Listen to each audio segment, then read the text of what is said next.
창세기 12장 1절에서부터 9절까지의 말씀을 저와 여러분 서로 교독하겠습니다. 제가 먼저 읽습니다. 여호와께서 아브라함에게 말씀하셨습니다. 내 고향, 내 친척, 내 아버지의 집을 떠나 내가 내게 보여주시는 땅으로 가거라. 내가 너를 큰 민족으로 만들고 내게 복을 주어 내 이름을 크게 할 것이니 내가 복의 근원이 될 것이다. 너를 축복하는 사람에게는 내가 복을 주고 너를 저주하는 사람에게는 내가 저주하리니 땅의 모든 족속이 너로 인해 복을 받을 것이다. 그리하여 아브라함은 여호와께서 말씀하신 대로 떠났습니다. 롯도 아브라함과 함께 갔습니다. 아브라함이 하란을 떠날 때 나이는 75세였습니다. 그는 아내 사레와 조카 롯과 그들이 모은 모든 재산과 하란에서 그들이 얻은 사람들을 데리고 가나안 땅을 향해 떠나 가나안 땅에 이르렀습니다. 아브라함이 그 땅을 지나 세겜 땅 모래의 큰 나무 앞에 이르렀는데 당시 그 땅에는 가나안 사람들이 살고 있었습니다. 여호와께서 아브라함에게 나타나 말씀하셨습니다. 내가 네 자손에게 이 땅을 주겠다. 아브라함은 여호와께서 자신에게 나타나신 그곳에 제단을 쌓았습니다. 거기에서 그는 베델 동쪽에 있는 산으로 가서 장막을 쳤는데 그 서쪽에는 베델이 있고 그 동쪽에는 아이가 있었습니다. 거기에서 그는 여호와를 위해 제단을 쌓고 여호와의 이름을 불렀습니다. 함께요. 아브라함은 계속 이동해서 네겝으로 나아갔습니다. 앉으시면서 이는 하나님의 말씀입니다.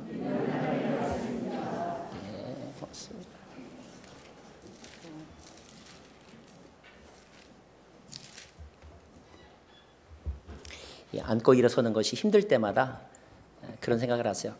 하나님의 말씀은 소중하구나. 한번 기도하겠습니다. 주님 고맙습니다. 주의 말씀을 맡은 자로 우리를 불러주셔서 주의 말씀을 읽게 해주시니 감사합니다. 세상에 70억이 넘는 인구 가운데 이 말씀을 읽는 자들이 얼마나 되는지요. 참으로 기쁘고 복이 되고 감사드립니다. 이 말씀의 뜻을 풀이해 주실 때에 우리의 마음 가운데 기억되게 하여 주시고 또 우리의 삶에 각자의 삶에 어떻게 적용해야 되는지 성령님 가르쳐 주옵소서. 예수님 이름으로 기도합니다.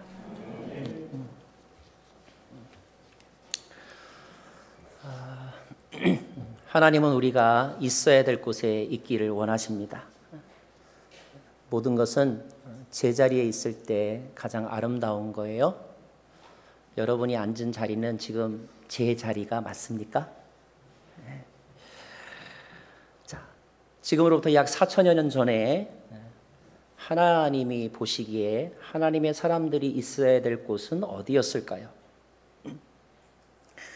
적어도 하나님이 보시기에 갈대아 우르라고 하는 땅이거나 또는 바벨탑이 쌓였던 곳은 아니었던 것 같습니다. 그것은 풍요의 땅이었는지는 몰라도 영적으로는 메마른 땅이었어요. 물론 나름대로 신들을 섬겼기 때문에 종교의 도시이기는 했지만 그러나 참 하나님, 여호와 하나님을 섬기는 사람은 찾아볼 수 없었던 그런 곳이었습니다. 이를 안타깝게 여기신 하나님은 한 가정을 선택하셔서 그 가정을 그 땅으로부터 불러내셨죠. 그 가정의 가장이 되는 사람이 바로 데라라고 하는 사람입니다. 데라. 한번 따라해 볼까요? 데라는 가족들을 데리고 우르를 떠났다. 데라는 가족들을 데리고 우르를 떠났습니다. 그러니까 아마 결코 쉽지 않은 결정이었을 것 같아요. 익숙한 것들과 결별하는 것은 누구에게나 쉽지 않은 일입니다. 그들의 목적지는 가나안이었죠. 가나안을 가기 위하여서 들러야 되는 곳 가운데 하란이라고 하는 도시가 있었습니다. 지도를 잠깐 보시면 그들이 떠났던 곳 그리고 그들이 중간에 머물렀던 하란이라고 하는 도시가 있을 터인데 지도가 안 나오는 것을 양해해 주시기 바랍니다. 자, 하란은 나왔네요. 지도를 보시면 우르라고 하는 곳에서 하란을 거쳐갑니다. 직선으로 갈 수 없었던 것은 저 가운데 사막이 있었기 때문이라고 여러분 이해하시면 됩니다. 처음에 하란에 도착했을 때 데라라고 하는 사람은 잠깐 거기 머무를 생각이었던 것 같아요. 하지만 잠깐이 상당히 오래 갔습니다. 포틀랜드에서 얼마나 오래 사셨어요? 라고 물어봤더니 어떤 분이 원래는 잠깐 살려고 그랬는데 살다 보니 벌써 30년이 지났네요. 이렇게 말씀하는 분이 계시더라고요. 데라도 아마 그러했던 것 같아요.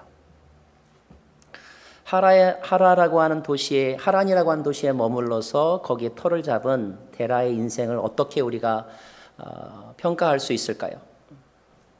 현실의 차원에서 보면 어쩌면 데라는 하란이라고 하는 낯선 도시에 와서 그래도 거기에 적응을 했습니다.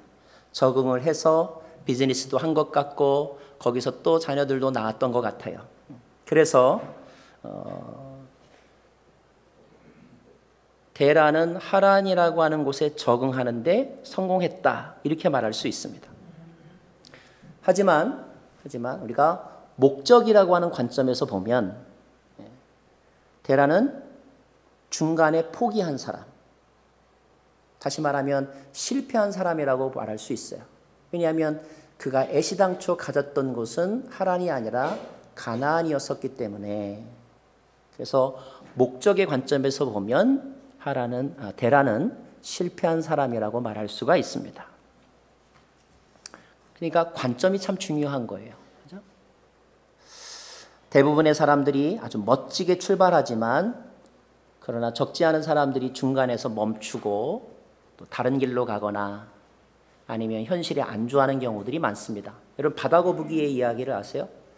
바다거북이가 한 번 알을 낳으면 거의 100여 개 가까운 알을 낳는다고 하는데 그 중에서 살아서 바닷가에 가서 오랫도록 장수하는 바다거북이의 생존율은 5%밖에 되지 않는다고 해요. 그러니까 95% 되는 알들, 그 알에서 깨어난 작은 바다거북이들은 중간에 다 죽어 없어진다는 것입니다. 우리의 삶도 그렇죠. 행복한 가정을 꿈꾸면서 결혼을 시작하지만 요즘의 통계를 보면 거의 50% 가까운 비율이 중간에 이런저런 이유로 그 원래의 꿈대로 살지 못하는 경우들이 많이 있습니다. 목적의 관점에서 보면, 그죠? 목적의 관점에서 보면 안타까운 일이고, 그리고 가슴 아픈 일이라고 말할 수가 있어요. 자, 성경은 우리의 인생의 목적이 무엇인지에 대해서 강조하고 그것이 중요하다고 가르쳐 주죠. 자, 그 갈대아 우르에서 그 가족을 불러내신 하나님의 목적은 무엇이었을까요? 1차적으로 떠오르는 것은 약속의 땅 가나안에 가서 살게 하는 것, 이렇게 말할 수 있습니다. 그런데 오늘 우리가 잘 아는, 많이 읽어봤던 이 창세기 12장 말씀을 우리가 다시 읽어보면 어쩌면 지난주에 우리가 약간은 불분명했던, 왜 하나님이 그 가정을 불러내셨을까, 이렇게 묵상하고 추측할 수밖에 없었던 그 이유와 목적을 오늘 말씀을 통하여 아주 클리어하게 우리가 알 수 있어요. 왜 그 가정을 불러내셨는가, 또 왜 아브라함을 불러내셨는가, 그 궁극적인 목적이 무엇인가 하는 것입니다. 자, 그것을 알기 위해서 우리가 오늘 말씀 가운데 먼저 2절과 3절을 같이 보기를 원합니다. 2절 말씀 시작. 내가 너를 큰 민족으로 만들고 내게 복을 주어 내 이름을 크게 할 것이니 내가 복의 근원이 될 것이다. 너를 축복하는 사람에게는 내가 복을 주고 너를 저주하는 사람에게는 내가 저주하리니 땅의 모든 족속이 너로 인해 복을 받을 것이다. 이 말씀 가운데서 여러분 뭐가 중요할까요? 목적과 관련하여서 우리가 한번 되새김질 해봐야 될 말씀은 무엇일까요? 오늘 말씀 속에 이런 표현이 있습니다. 너는 복의 근원이 될 것이다. 복의 근원이 될 것이다. 영어로는 be the blessing 이라고 그랬어요. 여러분, 이것이 하나님이 그 가정을 불러내신 목적입니다. 이것이 저와 여러분을 구원하신 하나님의 목적입니다. 혼동하지 마세요. 가나안이 목적이 아닙니다. 가나안보다 더 근본적이고 정확한 우리를 불러내신 하나님의 목적은 우리를 복의 근원되게 하기 위해서이다. 여러분, 어쩌면 아브라함도 그냥 하란에서 살게 내버려 두실 수 있어요.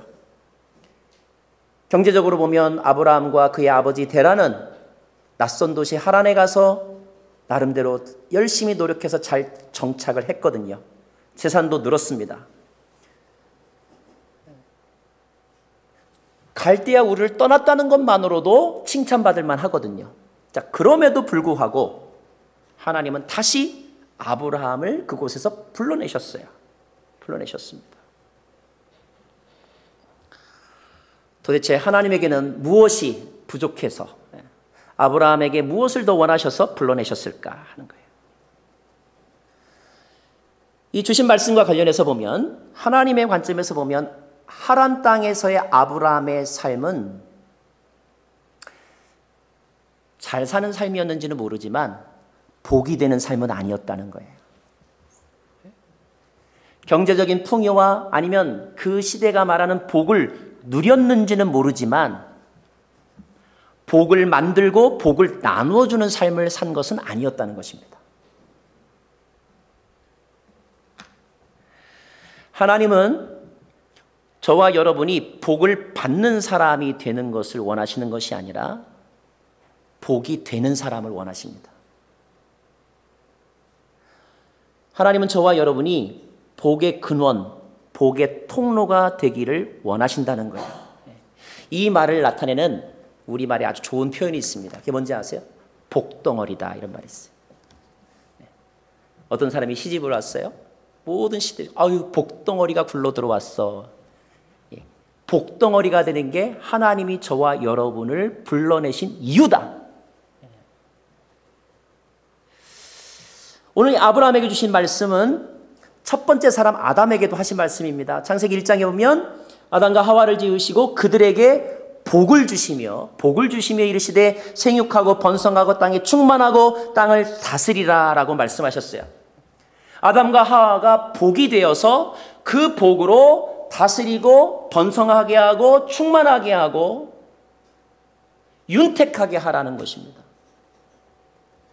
하나님은 인간에 대해서 어떤 계획을 가지고 계시냐면 오인간이 복을 비는 존재, 복을 쫓아가는 존재가 아니라 그 인간이 복이 되어서 오히려 복을 나누어주는 존재, 복의 통로가 되는 존재로 살기를 원하신다는 거예요. 자, 과연 이 땅에 사는 사람들이 그렇게 살아가고 있는가?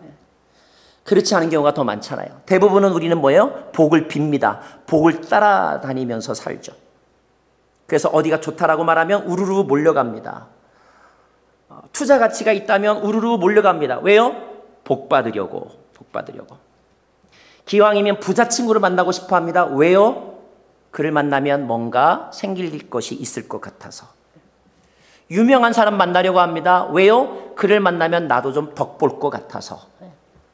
좋은 목사, 좋은 스승 만나고 싶어 합니다. 왜요? 그를 만나서 내가 얻을 게 있을 것 같아서. 우리는 다 얻을 게 있을 것 같고 그리고 덕 볼 것 같은 그런 어떤 바램, 그런 니드 때문에 누구를 만나고 어디를 가고 또 어떤 일을 시작한다는 거예요. 물론 그런 단계가 없을 수는 없겠지만 그러나 그러한 삶이 하나님이 우리에게 원하는 궁극의 삶이 아니라는 것입니다. 하나님이 저와 여러분에게 정말로 원하는 것은 뭐냐면 저와 여러분 자체가 복덩어리가 되는 거라는 거예요. 누구를 만나서 누구를 통해서 찔끔찔끔 흘러나오는 복을 타먹는 것이 아니라 우리 자체가 복이 되고 우리를 통해서 복이 흘러가기를 원하신다는 거예요. 여러분 자신의 삶을 이 시간에 한번 돌아보십시다. 과연 나를 통하여 복이 흘러가는 인생을 살아가고 있는가? 아니면 어디 누군가 좀 나를 도와줄 사람이 없나? 그렇게 관심을 가지고 주변을 돌아보면서 잘 보이려고 애쓰며 살아가고 있는가? 아니면 그 노력마저 수포로 돌아가서 어떤 것도 생기는 것이 없는 그렇게 비생산적인 인생을 살아가고 있는가? 어떤 때는 마음속으로 이런 생각이 들 때가 있어. 아휴, 나는 지지리도 복도 없어. 그렇게 복이 없는 인생을 살아가고 있는가? 그렇게 살지 말라는 것이 하나님의 뜻이고, 오히려 그 반대의 삶을 살도록 우리를 지으셨다는 것이 하나님의 창조의 계획입니다. 아브라함에게만 그걸 원하셨을까요? 아담에게만 그걸 원하셨을까요? 아니에요. 저와 여러분에게도 그러한 삶을 살기를 원하신다는 거예요. 그래서 하나님이 우리를 복이 되게 하시려고 하신 말씀이 뭐냐? 그게 바로 1절입니다. 1절 말씀. 자, 이제 1절로 돌아가서 여호와께서 아브라함에게 말씀하셨습니다. 내 고향, 시작. 내 고향, 내 친척, 내 아버지의 집을 떠나 내가 내게 보여주는 땅으로 가거라. 그랬어요. 두 가지 단어를 우리가 기억해야 되는데, 하나가 뭐냐면 떠나라는 것입니다. 네가 정말로 복이 되는 삶을 살려면 떠나라는 거예요. 떠난다는 말을 다른 말로 하면 분리라고 말할 수 있죠. 건강하고 성숙한 사람은 건강한 분리의 과정을 거칩니다.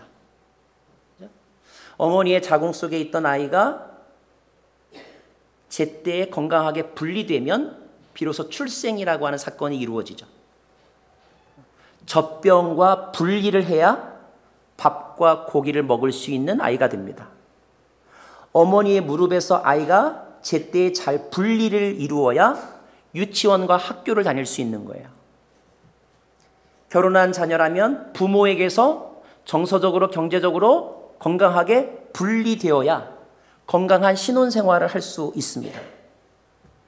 오랫동안 다니던 직장에서 잘 분리되어야 불안하지 않는 은퇴 생활을 할 수 있는 거예요.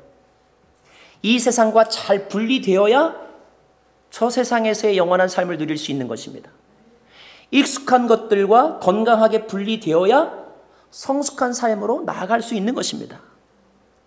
그런데 불행한 인생은 이 분리의 과정이 건강하지 못해요. 이 적당한 때에 분리를 이루지 못합니다. 어떤 사람은 아직 때가 되지 않았는데 강제로 또는 억지로 분리를 겪게 됩니다. 그러면 이 아이는 분리불안이라고 하는 트라우마를 안게 되고 낮은 자존감을 가지고 힘들게 살아갈 수밖에 없는 거예요. 반대로 어떤 사람은 벌써 독립하고 분리되어야 할 때가 지났음에도 불구하고 계속 붙어 있어서 성인이 되었지만 어린아이와 같은 사고방식을 가지고 사는 사람들이 있거든요. 분리는 어쩔 수 없이 우리가 겪어야만 하는 필연적인 과정입니다. 그리고 어떤 분리는 반드시 이루어져야 한다는 거예요. 오늘 하나님께서 아브라함에게 하신 말씀은 선택이 아니라 너가 정말로 내가 원하는 삶, 내가 너를 창조한 그 목적에 맞는 삶을 살려면 너는 분리되어야 한다. 떠나야 된다라고 말씀하고 있는 것입니다. 어디로부터 떠나라고 말씀하고 있죠? 오늘 표현 보면 고향, 친척, 내 아버지의 집이라고 했습니다.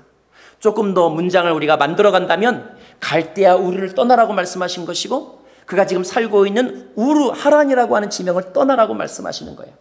조금 더 확대해서 이 말씀을 우리가 묵상한다면 너의 과거를 떠나라고 말씀하고 있는 것이고, 너의 제자리가 아닌 그 현재를 떠나라고 말씀하고 있는 것이고, 심지어 우리가 겪은 상처와 아픔도 떠나라고 말씀하고 있는 것입니다. 왜냐하면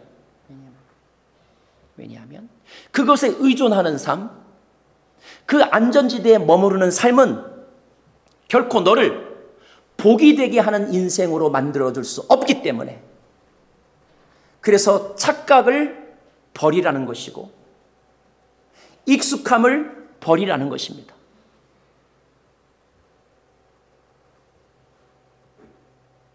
고향과 친척과 아버지의 집은 갈대아 우르나 하란이라고 하는 곳은 아브라함이 이제까지 살아왔던 사람들과 지방이고 공간이고 아브라함이 이제까지 의지했던 대상들입니다.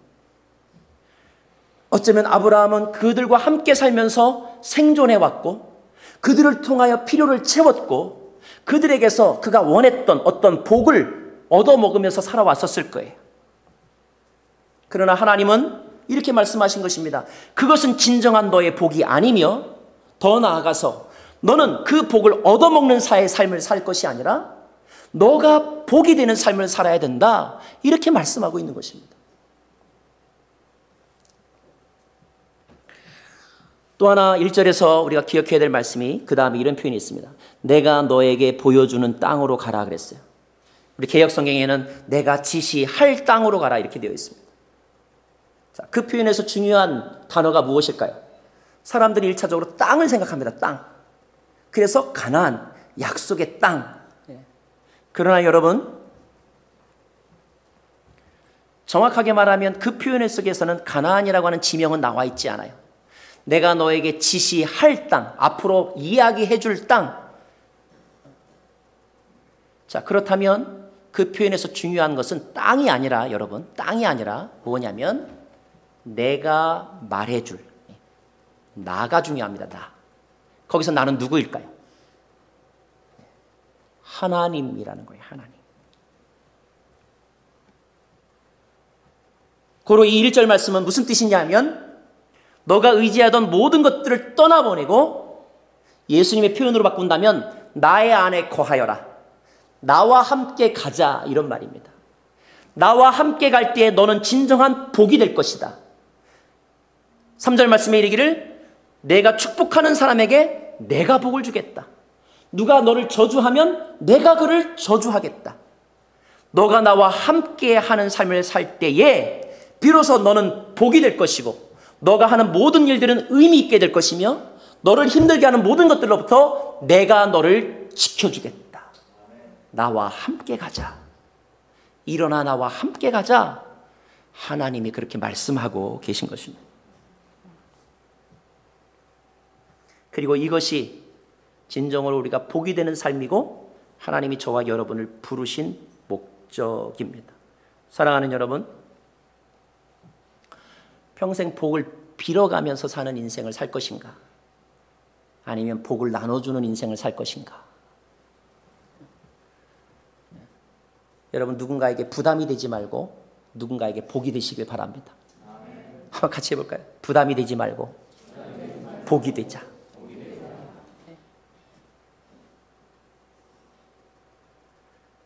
살다 보면 우리가 다 힘들 때를 경험할 수 있어서 힘들면 누군가에게 도움을 부탁하잖아요. 근데 한 번, 두 번 도움 부탁하거나 하면 기쁜 마음으로 도와주기도 하지만 볼 때마다 똑같은 이야기를 하면 사람은 누구나 다 어느 시기가 지나면 부담을 느끼잖아요. 반대로 여러분이 복이 되는 인생을 살면 어떻게 됩니까? 여러분이 복이 되면 불황이 있는 곳에 여러분이 가서 그것을 호황으로 바꾸는 사람이 되는 거예요. 황무지가 되어 있는 곳에 여러분이 복이 되어 가면 그곳에 장미꽃이 피어나는 인생이 되는 것입니다. 성장 과정 중에 상처와 아픔이 많아서 불행한 인생을 살았던 한 여인이 또는 한 남자가 복이 있는 사람을 만나 결혼하면 그 사람을 만나서 인생이 피어나는 거예요. 하나님은 우리가 복이 되는 인생을 살기를 원하신다는 것입니다. 그리고 그런 복이 되는 인생, 복을 나눠주는 삶을 살려면 떠나야 된다는 거예요. 자, 여러분 한번 성령님이 주시는 지혜로 자신의 인생을 돌아보셔야 합니다. 나는 무엇으로부터 떠나야 하는가? 내가 이제까지 의지했던 대상은 누구인가? 아니면 내가 이제까지 집착하고 매여있던 대상은 누구인가? 고향과 친척, 아버지의 집도 있습니다. 상처와 아픈 기억과 실패도 있습니다. 그것들을 떠나지 아니하면, 그것들을 떠나 하나님 안에 하나님과 동행하지 아니하면 우리는 결코 복이 되는 인생을 살 수 없다는 것. 근데 누구에게나 떠난다는 것은 쉽지 않은 일이거든요. 이 분리가 잘 이루어지려면, 건강한 분리가 이루어지려면 두 가지가 있어야 되는데 그 중에 하나가 오늘 말씀에서 배우는 바로 약속의 말씀입니다. 약속의 말씀. 내가 이것을 포기함으로 그러나 내게 주어질 하나님의 위로와 격려와 비전의 말씀, 이 말씀이 우리를 하여금 분리를 가능하게 한다는 거예요. 만약에 어떤 사람이 이런 말씀을 받지 아니하고 저주받아서 떠난다고 생각해 보세요. 너 나가! 필요 없어! 나가! 이런 이야기를 듣고 분리를 경험한다고 생각해 보세요. 그 사람은 아마 죽을 때까지 그 말 한 대상을 원망하고 증오하면서 낮은 자존감을 가지고 그렇게 불행한 인생을 살 거예요.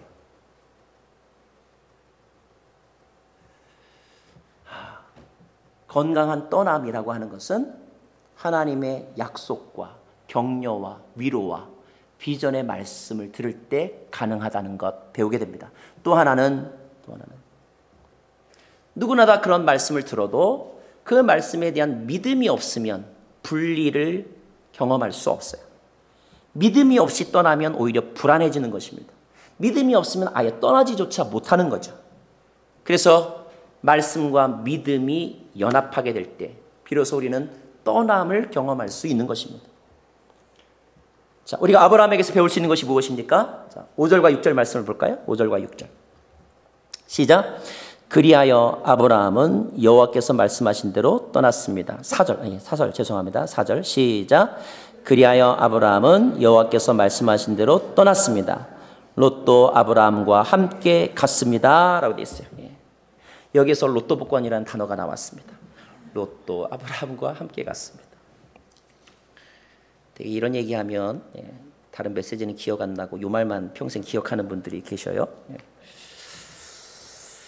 자, 아브라함이 특별해서일까요? 아닙니다. 아브라함이 태어난 곳은 갈대아 우르잖아요. 아브라함도 그 지역에서 살 때에 그들의 문화와 그들의 신을 섬겼던 집안이었어요. 더 여러분에게 와닿게 말한다면 갈대아 우르는 지금의 이라크입니다. 아브라함은 이라크 사람이었어요. 이라크 사람. 이교도였고 하나님 보시기에 죄인이었다는 말입니다. 자, 그럼에도 불구하고 그 집안에 하나님의 특별한 말씀이 임했습니다. 여러분, 이 말씀이 그 집안에만 임할까요? 아니에요. 저와 여러분에게도 다 이 말씀이 임합니다. 그런데 그것을 듣는 사람이 있고 듣지 못하는 사람이 있고 들었을 때 그것을 믿음으로 반응하는 사람이 있고 못 들은 척하는 사람이 있을 뿐이에요. 아브라함에게 굳이 칭찬할 만한 것이 있다면 그가 이 말씀, 부르심의 말씀을 들었을 그때에 그 말씀을 의지했다. 그 말씀을 믿었다는 것입니다. 그래서 그는 고향을 의지하지 않았습니다. 육신의 부모를 의지하지 않았습니다. 그리고 그는 말씀을 의지했고 말씀을 믿었고 말씀을 믿었기 때문에 그는 떠날 수 있었다는 것입니다. 베드로와 야고보와 같은 사람이 예수님의 말씀을 순간이지만 믿었기 때문에 어부의 삶을 버리고 따라 나섰던 것처럼 신앙의 역사는, 위대한 하나님의 사람들의 역사는 말씀을 들었을 때에 말씀을 의지하여 나머지 것들을 떠날 때, 포기할 때 비로소 하나님 나라의 역사가 시작이 되는 것입니다. 자, 아브라함이 무엇을 떠났을까요? 그는 부모를 떠났습니다. 성서 연구자들의 어떤 그 계산에 의하면 아브라함이 75세 때에 아버지를 떠났는데 그때 데라 아버지의 나이는 145세쯤으로 그렇게 추측이 됩니다. 145세쯤 된 아버지와 75세 된 아들이 함께 살아가고 있는 것을 우리는 여러 각도에서 한번 해석해 볼 수 있어요. 어쩌면 이 아들이 아버지를 부양하고 있다 이렇게 해석할 수도 있습니다. 그런데 또 계산에 의하면 이 데라라고 하는 아버지는 205세까지 살았어요. 하란 땅에서. 나름대로 경제 활동을 하다가 205세에 돌아가셨습니다. 또 한 가지 반대로 이렇게 해석할 수도 있어요. 아버지 밑에서 아브라함이 오히려 부양되었다 이렇게 볼 수도 있어요. 자, 어떠하든지 간에 아버지와 아들은 함께 살고 있었습니다. 그런데 하나님이 그 둘을 독립시키셨습니다. 왜일까요? 저는 이것을 아브라함 개인의 가족사와 연관해서 묵상해 보았습니다. 왜 하나님이 아브라함을 그의 아버지로부터 떠나게 했을까? 이제까지 아브라함은 누구의 아들로 살았습니다. 누구의 아들로 살았어? 왜? 자기에게는 자식이 없었으니까. 근데 이제 하나님은 아브라함을 누구의 아버지로 살게 하기를 원하셨어요. 이것이 하나님이 그를 독립시켜 주신 이유입니다. 갈대아 우르에서 결혼했지만 자식을 갖지 못했던 아브라함. 하란 땅에 와서 약 10여 년 가까이 살았지만 여전히 자식이 없었던 아브라함. 그래서 아브라함은 여전히 누구의 아들로 불렸어요. 근데 하나님은 그의 호칭을 바꾸어 주길 원하셨습니다. 이제 너는 누구의 아버지로 불릴 것이다. 너무너무 흥분되는 이야기 아닙니까? 자, 그는 안전지대를 떠났습니다. 성서 연구가들의 계산에 의하면 데라의 가정이 하란에서 머무른 것은 약 10여 년쯤 되었을 때의 일입니다. 그들은 경제적으로 하란 땅에서 실패하지 않았습니다. 요즘 말로 하면 가게를 했는데 가게가 어느 정도 자리를 잡았다는 말이에요. 이제 종업원들 월급 주면서도 가게를 운영할 수 있게 되었다는 말입니다. 종업원들에 맡기고 주인은 휴가를 가거나 여행을 갈 정도가 되었다는 말이에요. 자, 그럼에도 불구하고 하나님은 아브라함을 그곳에서 불러내셨습니다. 왜일까요? 이제 새로운 복이 되게 하기 위해서.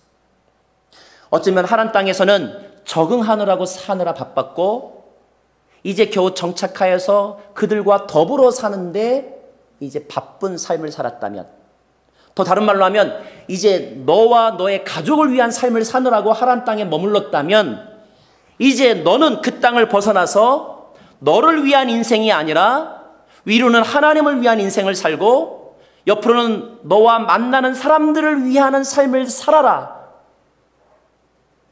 그의 인생의 성격과 내용을 바꾸어 주기 위해서 하나님은 떠나라고 하셨던 것입니다. 평생 내 가정의 안정과 내 자녀의 교육만을 위해서 그렇게 살다가 돌아가시는 분이 있는가 하면 어느 순간 그래, 내가 너무 나 중심의 삶을 살았어. 이제부터는 내가 나와 내 가정을 위해서가 아니라 한번 이 사회를 위해서 봉사해야지. 다른 사람을 위해서 봉사해야지. 이렇게 생각하는 사람이 있습니다. 그런 사람은 오늘 이 아브라함의 삶의 변화를 따라가는 사람이라고 말할 수 있어요. 그런 사람에게는 이제 나는 더 이상 가족에 매이지 않을 거야. 나는 더 이상 내 고향 땅에 매이지 않을 거야. 나는 이제 내가 복이 될 거야. 그래서 내가 가서 저 도시를 바꿀 거야. 내가 만나서 저 사람의 인생을 바꾸어 줄 거야. 오히려 저 사람이 나를 통하여 변화된 삶을 살게 할 거야. 나는 복이 있는 사람이야. 나는 복을 만드는 사람이야. 하나님이 나와 함께 하시고 나에게 기름 부어주셨어. 나는 그것을 위해서 살아갈 거야. 아브라함과 같은 인생을, 그 꿈을 하나님이 그에게 주신 것입니다. 저는 우리 교회 성도님들에게도 그런 꿈을 꾸시는 분들이 더 많아지시기를 바랍니다. 그는 두려움도 극복했습니다. 낯선 곳에 간다는 것은 쉽지 않은 일이에요. 여기가 내가 익숙한데 생면부지 아는 사람 없는 곳에 가서 다시 시작하라고 하는 것은 결코 쉬운 일이 아닙니다. 그럼에도 불구하고 오늘 성경의 말씀 보니까 이미 그들이 가나안 땅에 도착했을 때 가나안 땅에는 많은 사람들이 살고 있었다라고 되어 있어요. 이 많은 사람들이 살고 있었다는 뜻의 의미가 뭔지 아십니까? 비즈니스로 말하면 내가 하려고 하는 어떤 사업의 아이템이 이미 거기에 하고 있는 사람들이 많이 있었다는 거예요. 식당 하려고 하는데 이미 나와 같은 한식당을 하려고 하는 사람들이 가게가 여러 개 있었다는 뜻입니다. 어쩌면 그곳에 가서 내가 경쟁해야 되고 어쩌면 승산이 없을 수도 있다는 거예요. 그럼에도 불구하고 하나님은 아브라함을 끄집어내어서 가나안 땅에 가게 하십니다. 왜일까요? 하나님은 아브라함을 통하여 가나안의 문화를 바꾸기를 원하시고, 하나님은 아브라함을 통하여 식당의 문화를 바꾸기를 원하시고, 장례의 문화를 바꾸기를 원하시고, 교회의 문화를 바꾸기를 원하셔서, 그래서 아브라함을 그곳에서 나오라고 불러내신 것입니다. 부담이고 두려움일 수 있지만, 그러나 결과적으로 보면 아브라함은 그것을 두려워하지 않았다는 것을 우리가 알 수 있어요. 왜일까요? 그는 믿었거든요. 무엇을요? 내가 복이 될 것이라는 것을 믿었거든요. 저와 여러분에게 필요한 믿음이, 이 시대에 필요한 믿음이 뭔지 아십니까? 여러분, 복을 비는 자로 살지 마시고 여러분이 복이 되었음을 선포하시며 사시기 바랍니다. 또 하나, 아브라함은 나이를 극복했어요. 75세의 나이를 극복했습니다. 일반적으로 보면 나이가 들어갈수록 변화를 두려워합니다. 새로운 일을 시작하는 것에 대해서 신중하다 못해 아예 꺼려하는 경향들이 더 많아집니다. 자신감도 좀 약해지고요. 아유, 이제 내가 뭐 산다면 얼마나 더 산다고. 95세의 생일을 맞이한 한 노인에게 청년이 와서 물었습니다. 할아버지, 이제까지 살아오시면서 가장 후회스러웠던 일이 무엇이었나요? 노인이 이렇게 대답했다고 합니다. 나는 젊었을 때 정말 열심히 살았습니다. 그래서 65세 은퇴할 때까지 정말 최선을 다해서 열심히 일했고 인정받았고 존경받는 삶을 살았다. 그래서 당당하게 은퇴를 했다. 그런데 지금은 내가 은퇴한 65세로부터 30년이 지나 이제 95세의 생일을 맞이하게 되었는데 나머지 그 후에 30년은 내가 후회 막급이다. 뭐가 후회가 되는데요? 나는 퇴직하면서 나는 이제 다 살았다. 남은 인생은 나에게 덤이다. 내가 뭐 한다면 뭘 한다고. 그냥 이렇게 살다가 가는 거지. 이러면서 하루하루를 보냈다는 거예요. 근데 그렇게 하루하루 간 것이 자그마치 30년이 갔더라는 거야. 그러니까 지금 와서 돌아보니까 30년을 허송세월한 것 같다는 느낌이 들었다는 것입니다. 그러면서 하는 말이 내가 만약에 65세 때 내가 앞으로 30년을 더 살 거야 이런 생각이 내가 분명하게 있었더라면 그때도 내가 계획을 세우고 뭔가를 새롭게 시도했었을 텐데 이거 뭐 살면 얼마나 산다고 하는 생각으로 하다 보니까 시간을 이렇게 낭비하게 되었다라고 말하면서 95세 되신 그 어르신이 내가 다시는 후회하지 않기 위해서 지금 95세의 나이지만 이제부터 내가 어학 공부를 시작하려고 한다고 그렇게 말씀하는 이야기를 그래서 본 적이 있습니다.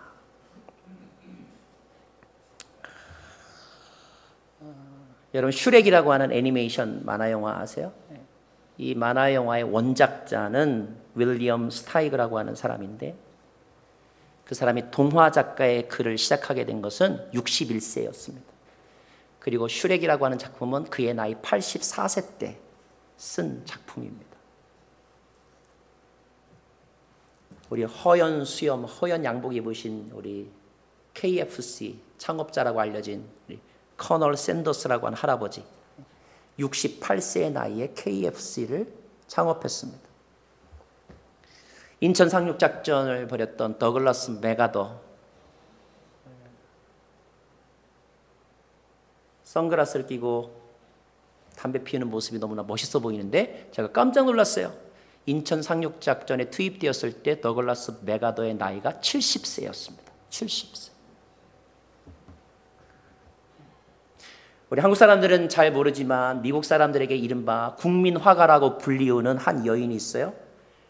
그랜드마 모세스라고 하는 할머니입니다.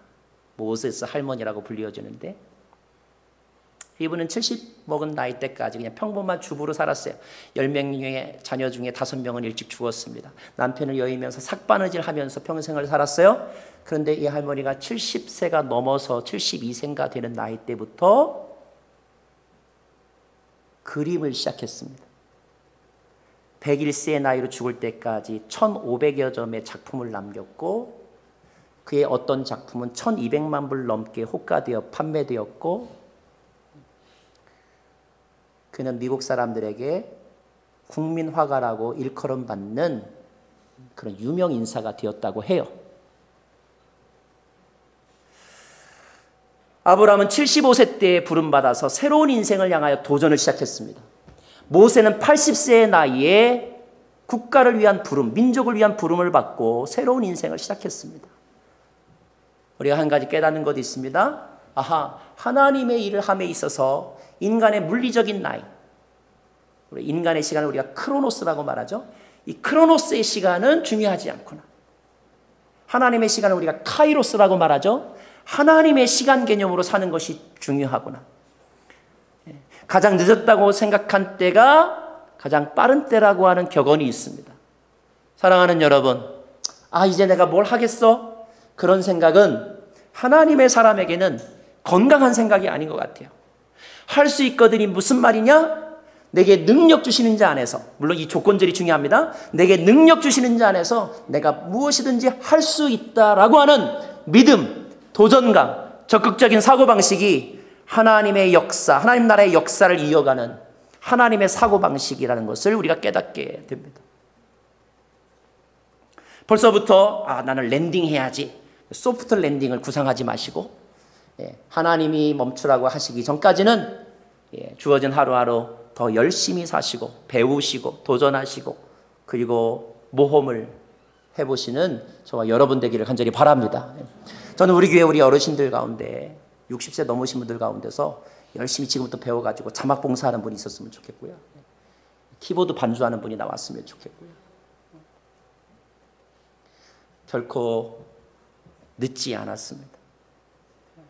왜냐하면 하나님은 여러분의 경험과 이제까지 살아오면서 깨달은 여러분의 지혜를 사용하여 어떤 땅에서 어떤 사람들 속에서 여러분이 복이 되기를 원하시기 때문입니다. 자, 결국 어떤 일이 일어났을까요?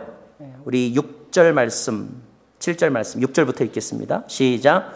아브라함이 그 땅을 떠나 세겜 땅 모래의 큰 나무 앞에 이르렀는데 당시 그 땅에는 가나안 사람들이 살고 있었습니다. 7절. 여호와께서 아브라함에게 나타나 말씀하셨습니다. 내가 네 자손에게 이 땅을 주겠다. 아브라함은 여호와께서 자신에게 나타나신 그곳에서 제단을 쌓았습니다. 오늘 우리 교회에 많은 분들 계시지만 그 중에서 어떤 분들에게 있어서는 오늘이 아마 두고두고 기억될 날일 것 같아요. 그분들이 어떤 분들이냐면 오늘 농구대회 준비하셨던 분들. 원래 한 달 전에 우리 팀장 회의에서 농구대회 한번 하자. 그래서 전적으로 다 이렇게 찬성해 주셔가지고 일찍부터 광고를 하고 농구대회 준비를 했거든요. 친교도 다 맡아가지고 다 준비가 됐는데 이번 주 초에 고민스러운 뉴스가 온 거예요. 뭐냐면은 토, 일, 월 비가 올 확률이 90% 이상이라는 거예요. 그래서 이제 준비하는 진행팀에서는 고민이 생겼습니다. 첫째는 이거겠죠. 이 예보를 믿어야 되나 말아야 되나. 둘째, 비가 온다면 비가 와도 할 건가 말 건가. 고민을 많이 했겠죠. 준비하는 사람은. 결과적으로는 이제 다음 주로 연기하기로 했습니다. 근데 오늘도 여러분 보셨겠지만 하늘을 보는데 비가 올, 아직까지 현재로서는 비가 올 그런 기미가 안 보입니다. 어제도 마찬가지였어요. 어제도 막 햇볕이 짱짱나는 모습을 보면서 전도사님하고 대화하면서 이게 뭐야, 비가 온다고 해가지고 취소했는데. 그래서 여러분은 어땠는지 모르겠지만 마음속으로 빨리 비가 와야 되는데, 비가 와야 이 취소한 결정이 살아나는데, 이런 생각을 하고 지금 오늘 하루를 보내고 있다니까요. 이따가 점심 먹고 난 다음쯤 1시쯤 돼가지고 비가 확 쏟아져야 되는데 전 지금 그런 생각을 가지고 있습니다.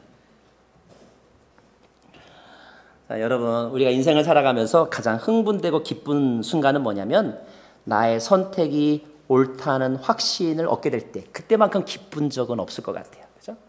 어렵게 힘들게 고민하고 두 번 세 번 생각하다가 내가 뭔가를 결정했는데 결과적으로 그 결정이 옳았다라고 하는 것을 확인하는 순간, 그것은 그 사람만이 아는 기쁨, 그 사람만이 아는 희열이 있을 거예요. 아브라함이 지금 그랬다는 것입니다. 자, 아브라함이 오직 하나님의 말씀만을 믿고 그 비전을 마음속에 품고 본토와 친척과 아비의 집을 떠났습니다. 그리고 익숙한 것들과 결별을 했습니다. 이제 그는 오직 하나님의 음성만을 듣고 가는 것입니다. 자, 그런데 그 가나안 땅에 들어갔을 그때에 아직도 어디서 살아야 되지 뭔가 잘 모를 때에 하나님께서 여기가 네 땅이다 라고 말씀하셨다면, 그때 아브라함이 얼마나 기분이 좋고 안도감이 생기겠어요. 그리고 그런 선택을 한 자기 자신에 대해서 대견한 마음까지 들 것 같아요. 어떤 사람은 결혼을 놓고 막 기도하다가 누군가 소개해줘서 만나는데 그때 하나님께서 이 사람이 그 사람이다 라고 확실한 사인을 주셨다는 거예요. 그래서 결혼을 선택하는데 쉬웠다고 이렇게 간증하는 이야기를 들은 적이 있습니다. 물론 그런 간증과 그런 경험을 통해서 결혼한 사람도 살다 보면 싸우기도 하고 살까 말까 고민할 때가 옵니다. 그렇지만 다른 어떤 사람보다는 그 위기를 극복할 거예요. 왜요? 하나님이 이 사람이다 라고 하나님의 음성 듣고 결정했다고 하는 확신이 있기 때문에 아니겠습니까? 자, 어떤 사람은 교회를 결정하는 데 있어서 이 교회도 오늘 드려보고 내일 저 교회도 드려봅니다. 새로운 곳에 이사를 갔기 때문에 교회를 찾고 있는데 근데 특별히 이 교회 와서 예배하는 순간 하나님께서 이 교회가 네가 섬길 교회다 라고 말씀을 해 주셨다면 그 사람은 아마 다른 어떤 사람보다도 감격의 예배를 드릴 것이고 기쁨으로 섬김, 봉사를 할 거예요. 그렇죠? 바라기는 저와 여러분의 인생 가운데 하나님이 옛날에 떠나라 이 말씀만 하고 감감무소식인 삶이 아니라 그 말씀에 순종하여 하루하루 살아갈 때에 오늘은 하나님께서 여기다 라고 말씀해 주시고 또 살아가게 될 때에 하나님이 이렇게 해라라고 말씀하시는 음성을 듣고 동행하는 그리고 나의 선택과 나의 믿음이 결코 헛되지 않았다는 것을 확인하는 그런 기쁨과 그런 간증거리들이 여러분의 삶 가운데 넘쳐나기를 바랍니다. 그때 그 사람은 너무나 기쁠 것이고 그때 그 사람은 성령이 충만하게 될 것이고 그래서 누가 뭐라 하지 않아도 뭘 합니까? 예배를 하는 거예요. 그래서 오늘 말씀에 보면 아브라함은 여호와께서 자신에게 나타나신 그곳에 제단을 쌓았다고 말했습니다. 8절 말씀에 보면 그는 여호와를 위해 제단을 쌓고 여호와의 이름을 불렀다라고 기록되어 있습니다. 자, 이제 말씀을 우리 정리합시다. 아직 자신의 인생의 목적이 무엇인지를 분명하게 깨닫지 못하는 사람이 있다면 오늘 이 창세기 말씀을 통하여서 내 인생의 목적, 하나님이 내 인생을 통하여 원하시는 것이 무엇인지를 확인하십시오. 그것은 여러분 자신이 복이 되는 인생을 사는 것입니다. 여러분이 복이고 여러분이 복덩어리가 되어야 하고 오히려 여러분을 통하여 다른 사람이 살아나고 여러분을 통하여 경제가 회복되고 여러분을 통하여 공동체가 부흥하는 남이 수고하여 일구어 놓은 부흥의 열매를 따먹는 인생이 아니라 척박한 곳에 여러분이 가서 그곳을 풍요로운 땅으로 바꾸는 복이 되는 삶, 이것이 저와 여러분을 향한 하나님의 바람입니다.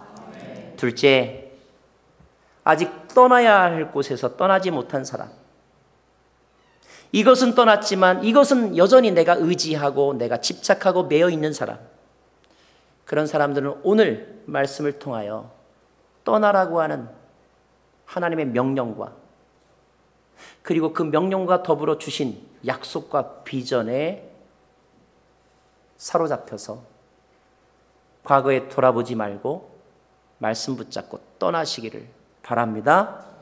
세 번째, 만약에 떠난 사람들, 그런 사람들은 오늘 아브라함이 순종의 여정에서 하나님께서 다시 나타나셔서 여기가 그 땅이다라고 말씀하신 것처럼 여러분의 신앙의 여정 가운데 계속하여 동행하시는 하나님의 음성 들으시기를 바랍니다. 그리고 그런 순간이 일어나는 그 장소, 그곳에서 여호와의 이름을 부르며 삶으로 예배하고 감사로 예배하는 저와 여러분 되기를 간절히 바랍니다. 찬양하겠습니다. 따스한 성령님, 우리 이 찬양 같이 좀 부르기를 원합니다.